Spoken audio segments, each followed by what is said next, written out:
Vocês acham que só o Ibanez tem culpa nisso aí ou o Lula tem alguma parcela de culpa também?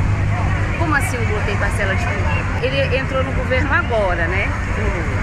E aí o que acontece? O Ibanez está no governo 8 anos. Vocês estão utilizando aqui o movimento de uma forma geral, o argumento de que o Ibanez ele está aumentando o salário. O próprio salário. Sim, dele mesmo, do vice e tal. Tem essa questão aí que a gente concorda, que influencia bastante, porque ele tira de uma parte do orçamento para colocar em outra parte, que é para ele, para quem já é elite e tal, e tira de onde poderia colocar para os professores. O Lula não está fazendo a mesma coisa, aumentando o salário dele, do vice e também dos ministros de Estado, ministros do STF, deputados, senadores. Não é uma possibilidade que ele teria de colocar mais dinheiro no Fundeb, por exemplo? Sim, com certeza. A gente concorda. É a mesma lógica. É a mesma lógica, sim, você tem toda a razão. Sua?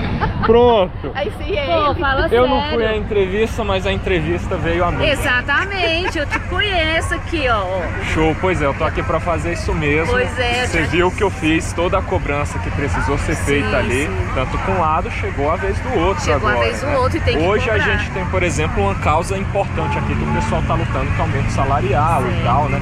Vocês acham que só o Ibanez tem culpa nisso aí ou o Lula tem alguma parcela de culpa também? Como assim o Lula tem parcela de culpa? Porque ele entrou no governo agora, né? E aí o que acontece? O Ibanez está no governo 8 anos. Ele está no segundo mandato. O segundo mandato dele. Então, assim, isso aí vai depender dele, porque ele é que é o governo do DF. Não é? E aí o Fundeb ele já recebe de lá, do governo federal. Mas então, vocês estão utilizando aqui o movimento de uma forma geral, o argumento de que o Ibanez ele está aumentando o salário. O próprio salário. Sim, dele mesmo, do vice e tal. Tem essa questão aí que a gente concorda, que influencia bastante, porque ele tira de uma parte do orçamento para colocar em outra parte, que é para ele, para quem já é elite e tal, e tira de onde poderia colocar para os professores. O Lula não está fazendo a mesma coisa, aumentando o salário dele, do vice e também dos ministros de Estado, ministros do STF, deputados, senadores. Não é uma possibilidade que ele teria de colocar mais dinheiro no Fundeb, por exemplo? Sim, com certeza. A gente concorda. É a mesma lógica. É a mesma lógica, sim, você tem toda a razão. Só que o nosso trabalho agora é voltado diretamente para o Distrito Federal. Que aí, no caso, nós não estamos falando só pelo salário. A gente quer condições de trabalho. A gente não tem professores suficientes.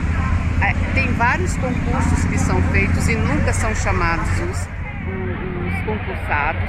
Então a gente não está só lutando por uma causa de salário pessoal que é justa e ela é necessária, porque 8 anos você não tem aumento nenhum, o salário é o mais baixo do país e ainda por cima completamente defasado. porque não tem paridade na meta de 17. Nós tivemos aumento Sim, de nisso a gente concorda lei. totalmente. Professores merecem ser valorizados em diversos outros níveis. Só que a gente teve um problema recente aí também que envolve o governo federal, que é de violência nas escolas, né? A gente continua tendo esse problema, só que ele se intensificou mais nesse abril aí, né? Que tinha aqueles chamados para atentados e tal.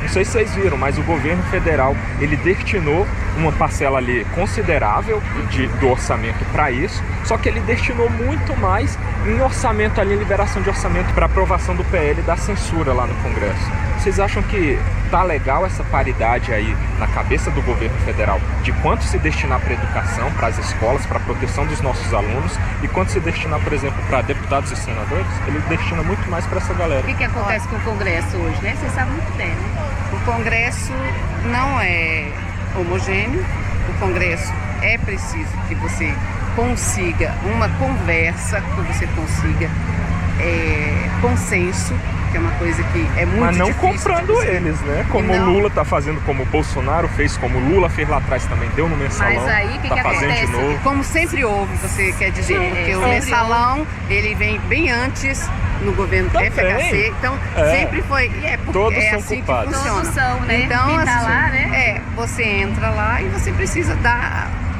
respostas. E uma coisa que eu falo, em nome do Lula, que eu defendo, é que pelo menos ele tenta fazer para o menos favorecido.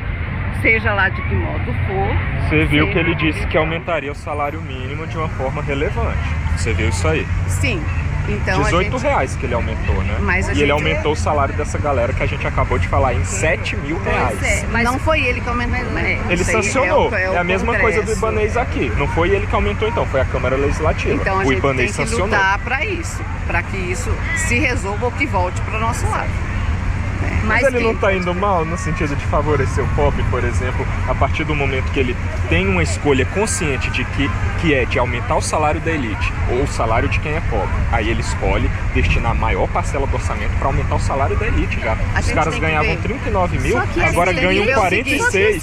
O pobre ganhava 1.302, agora ganha 1.300. Quem resolve é a própria elite. Mas olha só, para você também tratar do lado do pobre e do trabalhador, vamos colocar o trabalhador. Por exemplo, ele precisa trabalhar para reduzir custos, para reduzir gastos e reduzir o que nós temos que gastar, que é com combustível, que é com cesta básica, e é isso que ele está fazendo, cara. Peraí, a pessoa não tem nem 6 meses que está no governo, você já quer também o quê?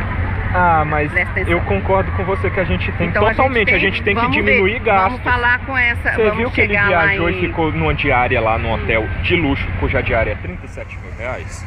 Pode ter sido. Acontece que se a gente for olhar, e você quer saber quanto que ele trouxe? Ele pode fazer o que ele quiser. Nada, foi pra decoração do Rei Charles. Só que ele levou pra lá uma comitiva que gastou 5,5 milhões do nosso dinheiro, que envolve, por exemplo, o Stedley. Qual que é a representação que o Stedley tem pro Estado para trazer algo de positivo pra gente? Mas ele só levou gasto. Ele já traz com o MST, olha só. Ele já traz, porque, você nunca comeu nada deles, não? Eu compro uma coisa do MST, compro um monte. Assim, com todo respeito ao pensamento divergente que deve ser o de vocês, eu acho que é muito mais negativo do que positivo o que o MST promove de invadir propriedade privada que está ocupada. Se tá não é a lógica que eles dizem, privada, que é, não tá errado e precisa ser investigado. E acontece bastante, tá tendo até um CPI lá no Congresso para procurar isso. Tudo que é de errado tem que ser investigado, tem que descobrir, tem que resolver. Não é pensamento divergente, você também pensa assim.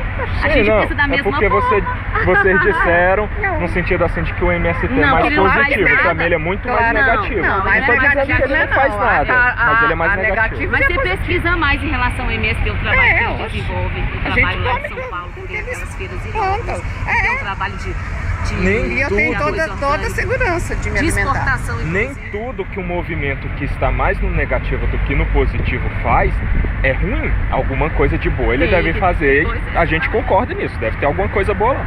Mas no geral não dá pra gente apoiar assim um movimento tipo como totalmente legítimo para ele continuar fazendo o que ele faz, que é invadir propriedade ocupada. Mas que você sabe realmente, você sabe também, assim, claro. Tem como provar se realmente é um movimento, se realmente é o próprio movimento, tem como se investigar? Não, não tem, por isso que vai ter CPI, entendeu? É por isso que vai ter para se investigar, a gente não pode afirmar nada aqui. Não, a gente pode porque de fato eles ocupam, a gente teve agora mesmo lá na Bahia, eu posso mostrar para vocês aqui a matéria agora. Sim, na Bahia agora em abril. Agora, peraí, deixa eu só pegar com a outra mão aqui. MST. Você tá com pressa, não tá? Invadindo propriedade ocupada. MST invade mais de 3 propriedades no Nordeste. Mais 3, aqui, ó, 24 de abril de 2023. Já vai? Beijo, Eva. Depois a gente combina, tá? Quer ler aí? Não, quero não. Mas deu pra ver aqui na chamada, né? Mais de 3 propriedades. Então, no Nordeste aqui, a Bahia, que eu citei como exemplo, é uma delas. Canal rural. Sim. Algo me diz que isso aí é meio... Meio o quê? É meio agro. Olha só, é o seguinte... seguinte... a gente vai duvidar agora da imprensa aqui? Não, tô duvidando não, porque isso eu já vi em outros, eu já sabia. Acontece o seguinte, que por isso que tem CPI que vai ser feita, vai investigar e que se chegue a algum denominador comum e que se retire quem está invadindo e que seja a situação... O Stedley, por exemplo, não deveria, não ser premiado pelo que ele faz com a viagem para a China, que ele não vai fazer nada de útil lá pra gente, ele não deveria estar sendo investigado e não premiado pelo Lula com essa viagem, por exemplo? Ele pode ter ido pra viagem por outras razões. E outra coisa, tipo o Lula escolhe quem ele quer, né? Tipo qual que é a relevância dele lá na China? E qual que é a relevância de outras comitivas que foram ao longo de todos os anos para os países? Mas ele está falando de agora, né? Tá errado. Mas ele tem um trabalho de alimentação. Ele está se trabalhando no mundo inteiro sobre essa questão alimentar. Exato, ótimo, muito bem, bem lembrado. Então... Tanto na China como no Japão, como no mundo inteiro, por conta da guerra também. né? Mas assim, eu vou te falar só uma coisa. Parabéns pelo seu trabalho, eu te Obrigado, admiro viu? demais. E ninguém que vai pôr você pra correr aqui, tá? Igual você vivia correndo, eu lembro, eu ficava Tomara, com pena de né? você. Acabei de chegar, vocês são as primeiras, cheguei no Eu fiquei com final pena de você já. naquela época, você correndo daquele povo maluco, meu pai do céu. Meu querido, é. a gente precisa Obrigado, ir agora. não, obrigado Valeu. pelo papo, viu? Até mais, nos vemos aí nas próximas. Você provocador. Ah, eu sou um provocador de discussão. Mas ele é de democracia, é isso, De discussão, aqui de forma democrática e saudável. É isso aí. Então, muito Obrigado, bem. viu? Tchau, tchau. Bom Até trabalho mais. pra você. Tchau, tchau. Passaram o panão, hein? Vamos falar com mais gente ali, ó. Tá cheio, tá no final, mas ainda tem muita gente pra gente falar.